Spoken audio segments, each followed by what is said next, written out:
All of us are seeking for justice in life. Indeed, my dear brothers and sisters, sometimes we cannot understand why good people suffer and evil people thrive. And that is why when we see such things happening, we cannot but feel dismay that God is not fair. And most of all, when evil people thrive, it means to say, apparently, God is siding with evil. You know, my dear brothers and sisters, if you look at the world, if you look at empires rise and fall. Just look at history. When an empire becomes powerful, becomes complacent, becomes affluent, becomes arrogant, unjust, cruel, they will face their downfall. No political institution, no empire can last forever. It's a matter of time. That is why if those of us who are looking for justice, especially from evil people who plunder us, then what must we do? God is saying, you need to be patient. Sometimes we do not see justice within our lifespan, but justice will come.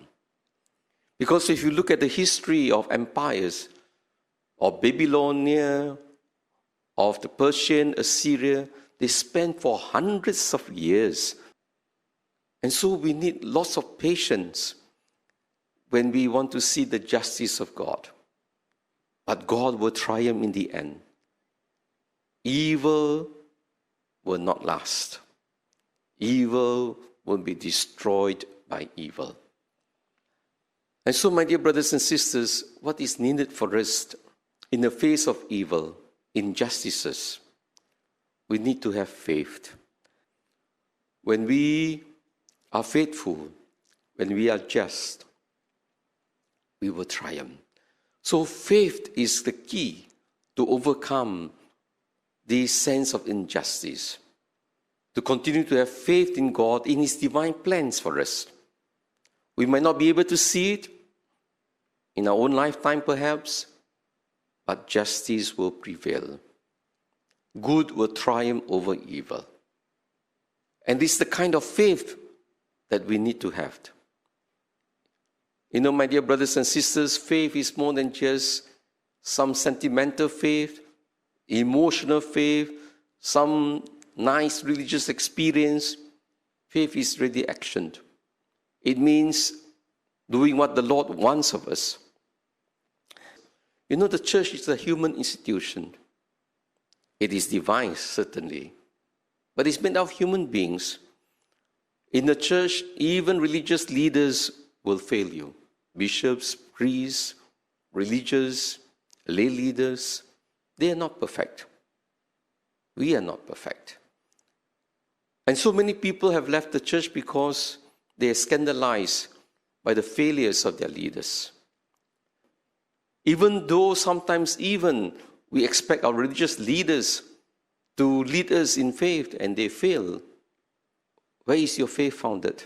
Not in the religious leaders. Our faith is founded in Christ. This is where it is most important.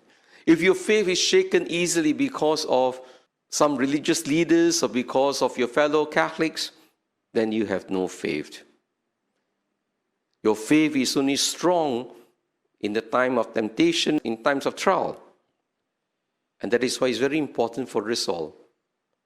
How are we growing in our faith? If we are not growing, you can be very certain it is dying.